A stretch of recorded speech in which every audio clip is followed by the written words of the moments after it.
Hi hello నమస్తే welcome to target doubts. నేను మీ Dilip. Big boss Telugu season 8 అబ్బబ్బబ్బబ్బా రానే వచ్చింది సామి ఈ యొక్క రోజు అనేది. ఎందుకంటే ఈ సీజన్ స్టార్ట్ అయినప్పుడు ఎంత ఎదురు చూసినామో ఈరోజు ఈ వైల్డ్ కార్డ్ ఎంట్రీస్ కోసం కూడా అంత ఎదురు చూసినాం అన్నమాట. అసలు ఎందుకంటే ఈ 4-5 వారాల నుంచి చూస్తుంటే మనకు ఎక్స్పెక్ట్ చేసినంత మాత్రం సీన్ లేదనిపించింది. ఉన్న హౌస్ మేట్స్ కంటెస్టెంట్స్ విషయానికి వస్తే ఒక్కొక్కరు పోతూనే ఉన్నారు. 8 మంది మిగిలిన 8 మంది కూడా అంత సీన్ ఏం లేదనిపించింది. ఎందుకంటే ఎంటర్టైన్మెంట్ పక్కా అని చెప్పి క్యాప్షన్ ఇచ్చింది మన బిగ్ బాస్ 8.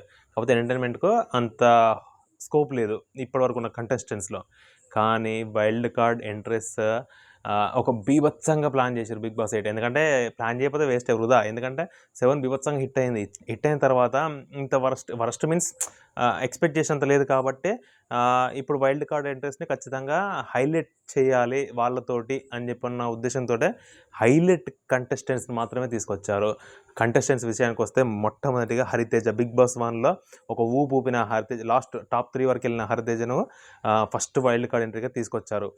మంచి ఎంటర్టైనర్ ఆమె తర్వాత నెక్స్ట్ వచ్చేసి ఎవరు మన టేస్టీ తేజ. బిగ్ బాస్ 7లో టేస్టీ తేజ మంచి ఎంటర్టైన్మెంట్ ఇచ్చిండు ఆడియన్స్కి. ఆ టేస్టీ తేజని ఇప్పుడు తీసుకొచ్చారు.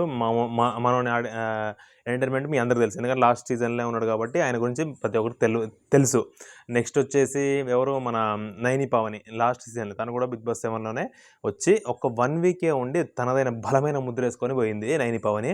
ఆ నైని పావని కూడా 8కి వచ్చింది. 8కి వస్తే ఈసారి మాత్రం ఖచ్చితంగా ఉంటుంది, ఉండి గట్టి నేను స్ట్రాంగ్ అని చెప్పి ప్రూవ్ చేసుకుంటుంది. నైని పావని తర్వాత Mehboob Dilse. Big boss 3 or 4 మనోడు మంచి అవుట్ఫిట్ సూపర్ ఉంటాడు, కత్తిలాగా ఉంటాడు, పిట్ట కొంచెం కూతగా ఉన్నట్టు డ్యాన్సులు సూపర్గా చేస్తాడు. మెహబూబ్ కూడా వచ్చిండు, స్ట్రాంగ్ కంటెస్టెంట్. అది ఆటలో కానీ ఎలాంటి విషయంలో కానీ పోటాపోటీగా ఉండి గెలిచే సత్తా మెహబూబ్కి ఉంది. ఈ నలుగురు ఫస్ట్ వచ్చిన హౌస్ మేట్స్.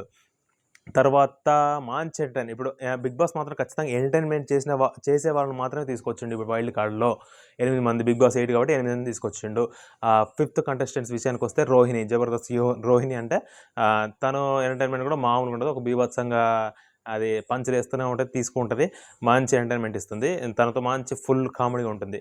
తర్వాత బిగ్ బాస్ 7లోనే ముగ్గురు తీసుకొచ్చారు ఈసారి. బిగ్ బాస్ 7లో ఉన్న గౌతమ్, డాక్టర్ బాబును మళ్ళీ తీసుకొచ్చిండు. మనోడు కూడా గేమ్స్ బీభత్సంగా ఆడతాడు, మంచిగా ఆడతాడు, మంచి స్ట్రాంగ్ కంటెస్టెంటే. నెక్స్ట్ వచ్చేసి ఇక ఎంటర్టైన్మెంట్కి మరో పేరు అంటే ఈ పేరే ముక్క అవినాష్. ఏదైనా ప్రోగ్రాంలో అంటే ప్రోగ్రామ్ సూపర్ హిట్ అయింది, కామెడీతో పిచ్చెక్కిస్తాడు. అలాంటి ముక్క అవినాష్ ఈసారి బిగ్ బాస్ 8లోకి తీసుకొచ్చారు. ఇక ముక్క అవినాష్ అంటే ఆల్మోస్ట్ ఓ రేంజ్ ఉంటుంది కామెడీ విషయానికి. ఎంటర్టైన్మెంట్ మాత్రం పక్కా. ఏదైతే బిగ్ బాస్ 8 పక్కా ఎంటర్టైన్మెంట్ అన్నదో మనతోటి అది ఫుల్ఫిల్ చేస్తుండ్రు. లాస్ట్ కంటెస్టెంట్ విషయానికి వస్తే గంగవ్వ కూడా లాస్ట్ సీజన్లో ఎవరో మన 4 or 5 అనుకుంటా వచ్చింది. గంగవ్వ వచ్చి మిడిల్నే వెళ్ళిపోయింది. 5వ వారంలో నేను వెళ్ళిపోతాని వెళ్ళిపోయింది. అప్పుడు 5వ వారంలో వెళ్ళిపోయిన గంగవ్వ ఇప్పుడు బిగ్ బాస్ 8లో 5వ వారంలోకి హౌస్లోకి ఎంటర్ అయిపోయింది. ఇది ఈ కంటెస్టెంట్స్ విషయానికి వస్తే. కంటెస్టెంట్స్ మాత్రం మైండ్ బ్లోయింగ్ ఉన్నారు. ఇప్పుడున్న కంటెస్టెంట్స్ కంటే వీళ్ళు మంచి బెటర్ అని చెప్పి నా యొక్క అభిప్రాయం, ఆడియన్స్ అభిప్రాయం. మీరు చెప్పండి, పాత కంటెస్టెంట్స్ బాగున్నారా, ఇప్పుడు వచ్చిన వైల్డ్ కార్డ్ కంటెస్టెంట్స్ బాగున్నారా అని చెప్పి కామెంట్ రూపంలో మాకు తెలియజేయండి. ఇదే విధంగా మనం ప్రతిరోజు రివ్యూస్ ఇస్తూనే ఉంటాం. మన ఛానల్ని సబ్స్క్రైబ్ చేయండి, షేర్ చేయండి, లైక్ చేయండి. For more updates please subscribe to Tollywood cutouts. Thank you.